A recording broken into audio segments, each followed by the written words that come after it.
Hello friends. दोस्तों, भारत का रुपया गिरता चला जा रहा है और अब सवाल ये आ रहा है कि किस लेवल तक, कहां तक गिरेगा ये रुपया। तो आज के इस वीडियो में मैं आपसे इन्हीं मतलब भारत की करेंसी पे ही डिस्कस करना चाहूंगा और उसके क्या इम्पैक्ट होंगे हमारी इकोनॉमी पे, हमारे स्टॉक मार्केट पे। आज का चर्चा का विषय यही रहेगा। दोस्तों, जब मैंने लास्ट देखा तब 94 के आसपास आ गया था, 93.88 के आसपास में चल रहा था रुपया डॉलर के मुकाबले। और अब बड़े ही गंभीर सवाल जो है वो आरबीआई के ऊपर में और इस देश की सरकार के ऊपर में खड़े करने का समय आ गया है। दोस्तों, आप लोगों को जानकारी नहीं होगी, मैं आप लोग को ये जानकारी दे दूं कि भारत का जो सेंट्रल बैंक है यानी रिजर्व बैंक ऑफ इंडिया, ये बहुत ही एग्रेसिवली करेंसी मार्केट में इंटरवीन कर रहा है और लगभग 100 बिलियन डॉलर की हमारी पोजीशन खड़ी है फॉरवर्ड मार्केट में, जहां हमने डॉलर शॉर्ट किया है, यानी हमारे आरबीआई ने डॉलर को शॉर्ट किया है।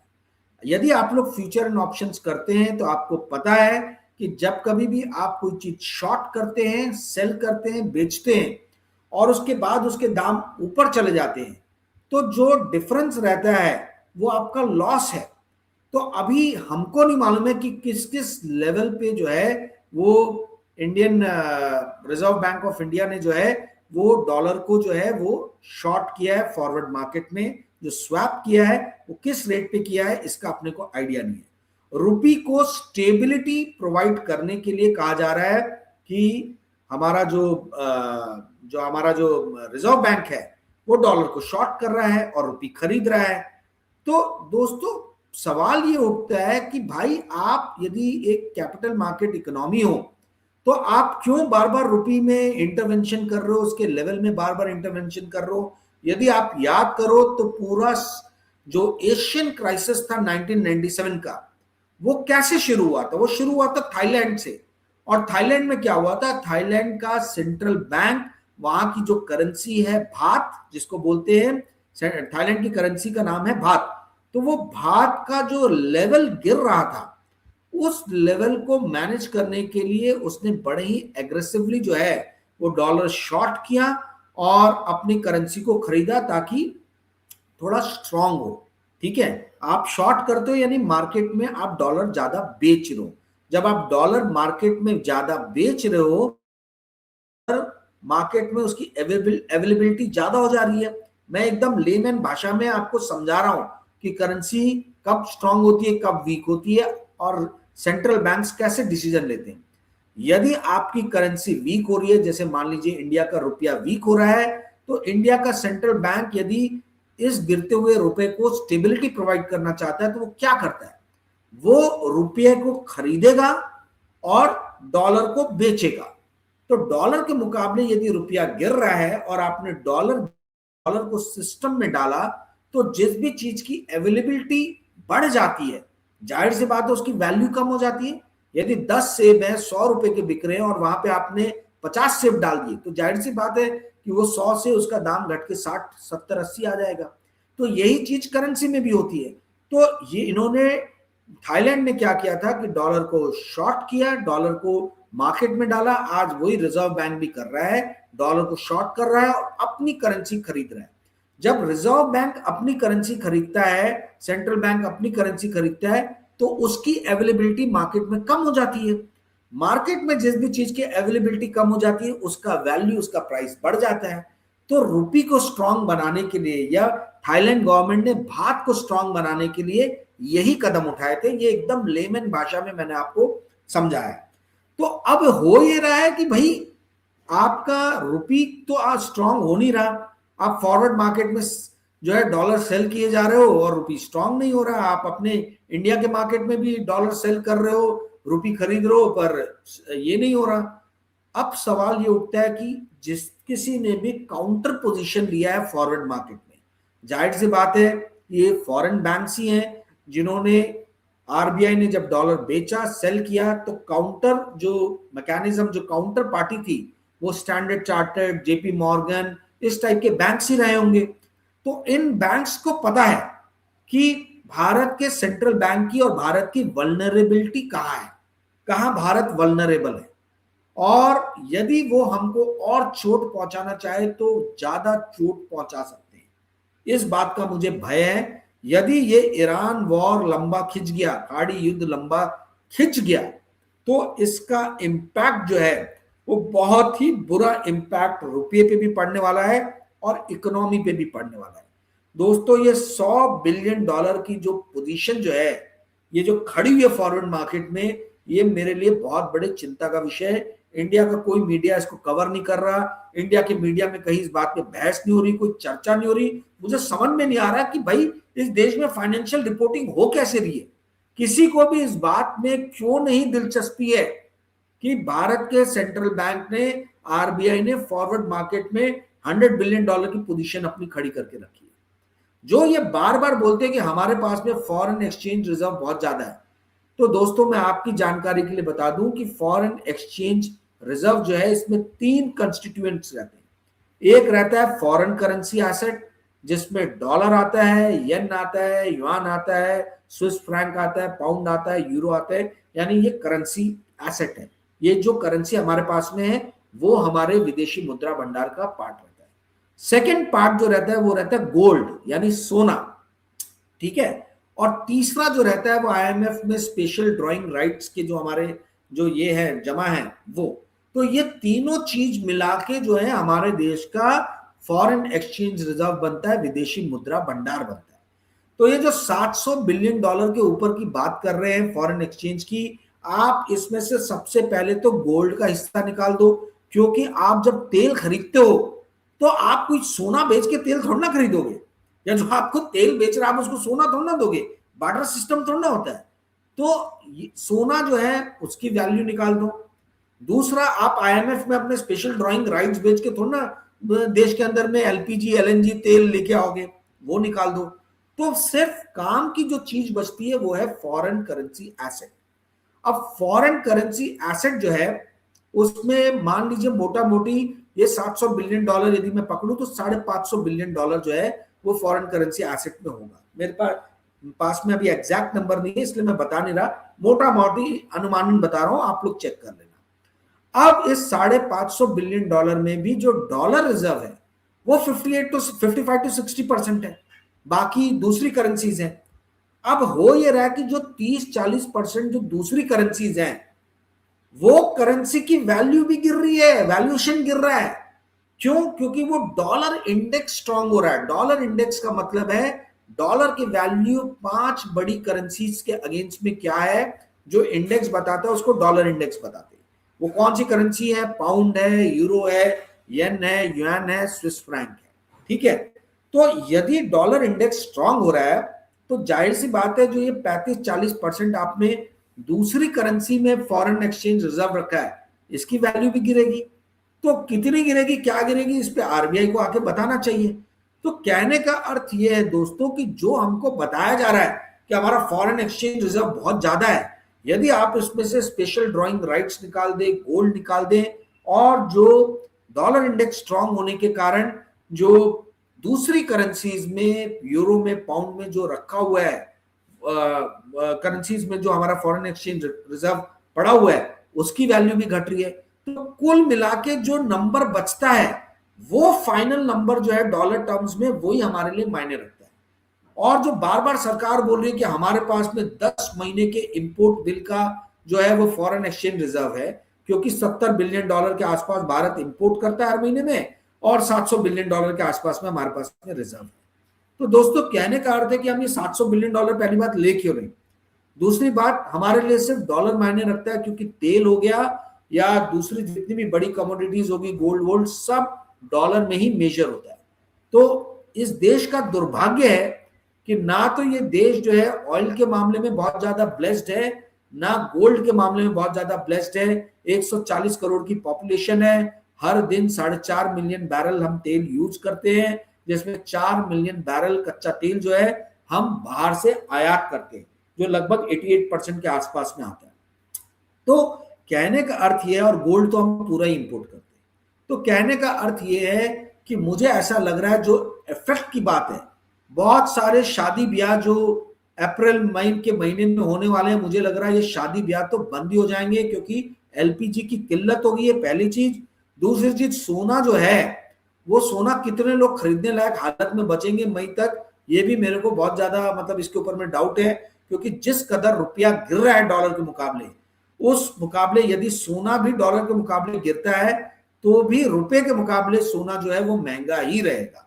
तो रुपया महंगा एक तरफ, दूसरी तरफ शादी ब्याह में कैटरिंग, खाना खिलाओगे, एलपीजी मिल नहीं रहा तो शादी ब्याह होंगे कैसे। ये छोटे छोटे इफेक्ट आपको मैं बता रहा हूं इकोनॉमी में। मोरबी जैसी एक जगह है गुजरात में जहां पे इंडिया का पूरा टाइल इंडस्ट्री जो आप कह लीजिए कि वहां बेस्ड है। टाइल बनाने के लिए आपको मालूम है कि गैस की जरूरत है, गैस जो है वो देश में आ नहीं रहा, गैस की कमी है, नेचुरल गैस की। तो हो ये रहा है कि मोरबी की सारी टाइल इंडस्ट्री ने अपनी अपनी फैक्ट्रीज, वहां के जो फैक्ट्री ओनर्स हैं उन्होंने फैक्ट्री बंद कर दी है। अब जब टाइल्स ही नहीं बनेंगी तो घरों में, ऑफिसेज में भाई आप बिछाओ लगाओगे क्या जमीन पे? जमीन पे जब आप टाइल्स लगा नहीं पाओगे तो जितने ये हाउसिंग प्रोजेक्ट्स जो डिलीवरी के पोजीशन पे आ रहे हैं, इनकी डिलीवरी आगे खिंच जाएगी, लंबी हो जाएगी, हाउसेस के कॉस्ट ऊपर बढ़ जाएंगे। तो ये सब जो है ये डेरिवेटिव इफेक्ट्स है, सेकेंडरी और टर्शरी इफेक्ट्स हैं, जिसके बारे में कोई बात नहीं कर रहा, जो किसी को पता नहीं है। अभी तक हम सिर्फ यही बात कर रहे हैं कि कच्चे तेल के दाम ऊपर जा रहे हैं, इससे पेट्रोल डीजल महंगा हो सकता है, एलएनजी आ नहीं रही है, इससे एलपीजी जो है वो महंगा हो सकता है। तो ये तो प्राइमरी इफेक्ट हुए कि भाई ये चीजें जो है जो आ नहीं रही है उनके दाम ऊपर जाएंगे। बट इनसे जो कनेक्टेड चीजें हैं, जैसे मैंने बताया कि गैस से कनेक्टेड टाइल्स है, टाइल से कनेक्टेड रियल एस्टेट है, रियल एस्टेट से कनेक्टेड मेरे और आपके बैंकिंग लोन्स हैं जो हमने घर खरीदने के लिए लिए, घर हमको मिला नहीं और लोन हमारे सर पे ईएमआई चल पड़ी है, हम अभी भी किराए के घर में रह रहे हैं, तो किराए के घर की भी मार झेलेंगे और लोन की जो ईएमआई चालू होगी उसकी भी मार झेलेंगे। तो कहने का अर्थ यह है दोस्तों कि पूरी तरीके से हर तरफ से जो है ये इंडियन इकोनॉमी जो है वो आगे आने वाले दिनों में मुझे बहुत ही बुरी स्थिति में नजर आ रही है। दोस्तों आपको थोड़ा सा इकोनॉमिकली मैं समझाऊं, ध्यान से सुनिएगा, कोई आपको नहीं बताएगा, कॉपी पेन ले लीजिए यदि आप लिखना चाहते हैं तो। दोस्तों बैलेंस ऑफ पेमेंट जो रहता है इसके दो भाग रहते हैं, कैपिटल अकाउंट और करंट अकाउंट। करंट अकाउंट के तीन पार्ट्स रहते हैं, ट्रेड बैलेंस, प्राइमरी बैलेंस और सेकेंडरी बैलेंस। ठीक है, ट्रेड बैलेंस में तो हम हमेशा डेफिसिट में रहते हैं क्योंकि हम हमेशा इंपोर्ट ज्यादा करते हैं एक्सपोर्ट के मुकाबले, तो आप इसको तो छोड़ ही दीजिए, हमेशा नेगेटिव रहा है। प्राइमरी बैलेंस में मेनली जो हमको बाहर से जो हमारे इंडियन लोग गए हैं गल्फ में या अमेरिका, इंग्लैंड जहां भी काम करने गए हैं, वो जो पैसा भेजते हैं that is part of the primary balance.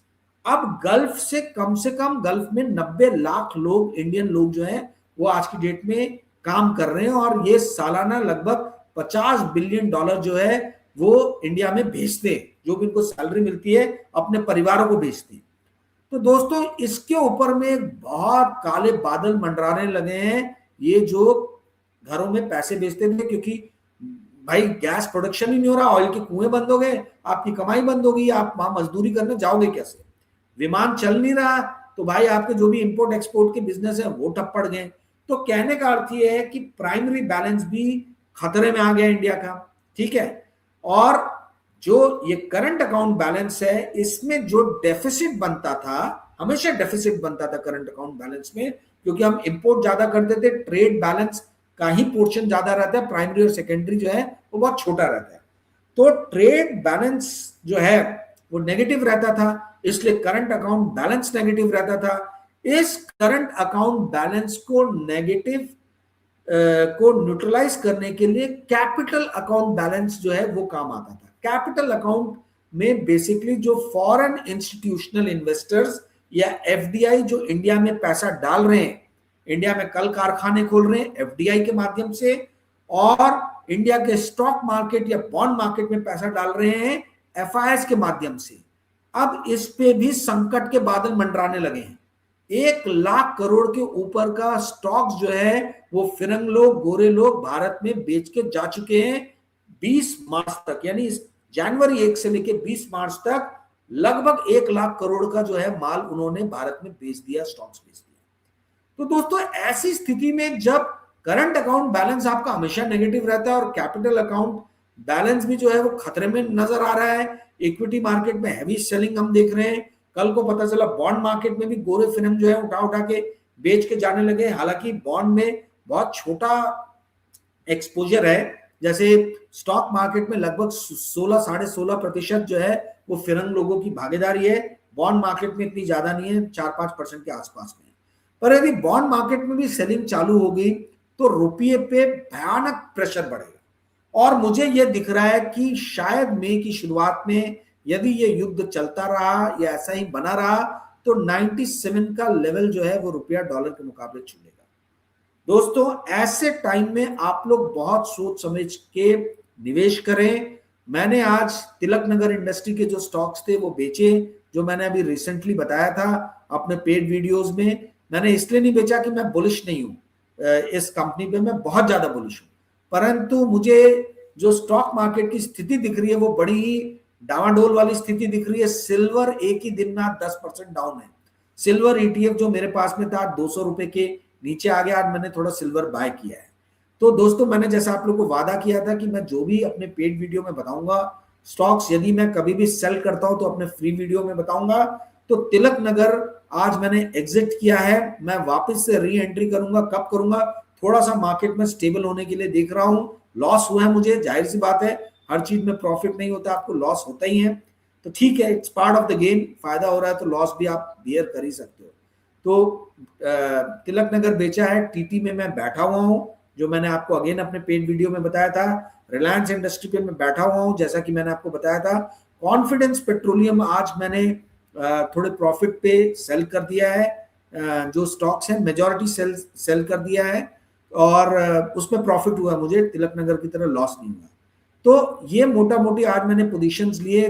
Cash में मैं काफी आ गया हूं, लगभग मेरे पोर्टफोलियो का आप ये समझ लीजिए कि 55 to 60% में आप कैश में आ गया हूं।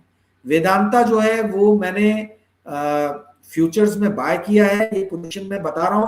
दोस्तों मैं सेबी रजिस्टर्ड इन्वेस्टमेंट एडवाइजर नहीं हूं, इसलिए कृपया करके आप मेरे जो भी मैं बातें बोल रहा हूं इसको आप इन्वेस्टमेंट थीसिस के लिए ना लें। हाथ जोड़ के मैं बोल रहा हूं, कल को सेबी मेरी गर्दन पकड़ लेगी कि आप लोगों को बरगला रहे थे। मैं बार बार आपको ये बोल रहा हूं कि आप अपनी रिसर्च करें, सोच समझ के ही इन्वेस्ट करें। मैं अपनी रिसर्च के बेसिस पे जो मुझे अच्छा लगता है मैं आपको बताता हूं कि मैंने ये खरीदा है, और जब मैं बेचता हूं तब भी मैं आपको बता देता हूं कि मैंने ये बेचा है।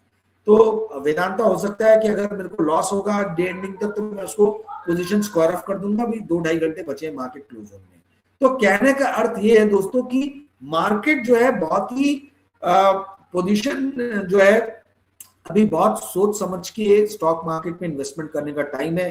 करंट अकाउंट, कैपिटल अकाउंट, सब तरफ जो है त्राईमाम देख रहा हूं। युद्ध लंबा खिंच गया तो रुपये के ऊपर में भी मैं बहुत भारी जो है उसका इम्पैक्ट इफेक्ट होता हुआ देख रहा हूं। एलपीजी की ऑलरेडी कमी हो चुकी है, 8-10 दिन हो गए मेरे को फोन करके बुकिंग किए हुए, अभी तक मेरे घर पे आया नहीं है। तो ये सब जो एक्सपीरियंसेस हो रहे हैं ये कुछ एक पॉजिटिव आपको वाइब्स नहीं दे रहे हैं, और जब आपको पॉजिटिव वाइब्स नहीं मिलते हैं तब आप कैश में ही बैठे रहें तो बेहतर है। इसीलिए मैंने ये आनंद फानंद में वीडियो बनाया। तुरंत जैसी मैंने अपनी पोजीशन काटी मैंने सोचा कि आप लोगों को भी इतला कर दूं ये वीडियो बना के। तो दोस्तों उम्मीद है ये वीडियो आज का आपको पसंद आया होगा। हालांकि बहुत ही ग्लूमी पिक्चर मैंने पेंट किया है, मुझे नकारात्मक पिक्चर पेंट करता हुआ कभी भी अच्छा नहीं लगता है, और पर मैं बहुत ज्यादा अभी पॉजिटिव फ्रेम ऑफ माइंड में नहीं हूं, क्योंकि किसी भी लेवल पे आप खरीदो वो उस लेवल से नीचे ही जा रहा है। तो दोस्तों मैं बहुत कॉशियस हो गया हूं, इसीलिए मैं आप लोग को ही बताना चाह रहा हूं कि आप भी बहुत कॉशियस रहें। गोल्ड और सिल्वर यही दो मुझे दिख रहा है, या कॉमोडिटीज के जो स्टॉक्स हैं यहीं पे थोड़ा सा अगर आराम मिलेगा तो मिलेगा। कोल इंडिया, रिलायंस या वेदांता इस टाइप के जो है कॉमोडिटीज के अलावा मुझे कुछ भी अभी पॉजिटिव सेंटिमेंट नहीं दे रहा है। तो दोस्तों उम्मीद है आपको आज का वीडियो पसंद आया होगा। वीडियो पसंद आया होगा तो कृपया करके इस वीडियो को लाइक और शेयर कीजिएगा, और अपने मित्रों को ये चैनल सब्सक्राइब करने के लिए बताइएगा। Thank you friends, good day, bye.